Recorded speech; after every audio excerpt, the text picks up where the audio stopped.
Good evening. आज हम लोग बात करेंगे एक्सरसाइज का क्वेश्चन नंबर 1 चैप्टर 5 में। क्वेश्चन कहता है reference frame attach to the earth, यानी कि अर्थ है जो हमारी, वहाँ पर कोई एक रेफरेंस फ्रेम है, मतलब एक फ्रेम है जो कि रेफरेंस फ्रेम उसको कह सकते हैं। और उस रेफरेंस फ्रेम में हमको बताना है कि is an inertial frame by the definition, cannot be inertial frame because the earth is revolving around the sun, is an inertial frame because Newton's law applicable in this frame, cannot be an inertial frame because the earth is rotating about its axis। देखिए फिर से वही बात आती है कि अगर कोई फ्रेम इनर्शियल है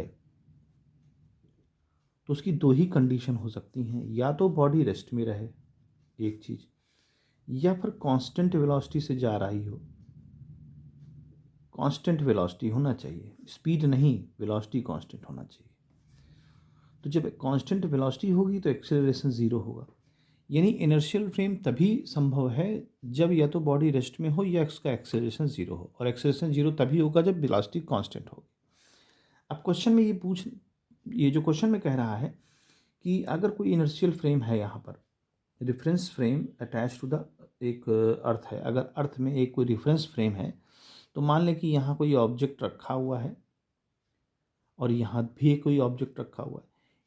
अब इसके कंपेरिजन में ये रेस्ट में है, इसके कंपेरिजन में ये रेस्ट में है, लेकिन कोई अगर अदर पर्सन वहाँ पर इन दोनों चीज़ों को देख रहा होगा तो उसके कंपेरिजन में ये बॉडी रेस्ट में नहीं होंगी, क्योंकि वो कंपेरिजन फिर हमारा फ्रेम ऑफ रेफरेंस बदल गया ना।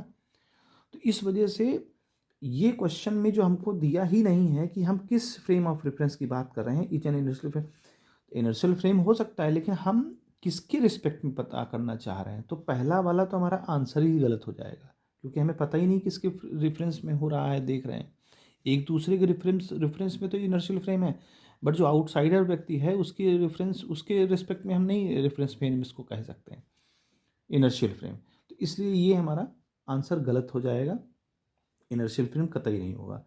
अब बी ऑप्शन, चूंकि अब देखिए अर्थ तो रोटेट करती है अपनी एक्सेस पे रोटेट करती है और सन के अबाउट रोटेट करती है, तो दोनों ही कंडीशन में जो है इनर्शियल फ्रेम हो ही नहीं सकता सन इटसेल्फ। बी में कहता है cannot be inertial frame because the earth is revolving around the sun. बिल्कुल ठीक है, बिल्कुल ठीक है, ये ऑप्शन हमारा एकदम करेक्ट है, बी वाला। सी वाला कहता है is an inertial frame because Newton's law applicable in this frame. Newton's law applicable हो रहे हैं, बट हमको ये नहीं पता ना कि हम किसके रिस्पेक्ट में इस चीज़ को देख रहे हैं।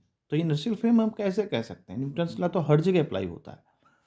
तो ये हमारा ऑप्शन कोई ऑथेंटिक नहीं है, तो ये गलत हो जाएगा। डी वाला ऑप्शन है cannot be inertial frame because earth is rotate.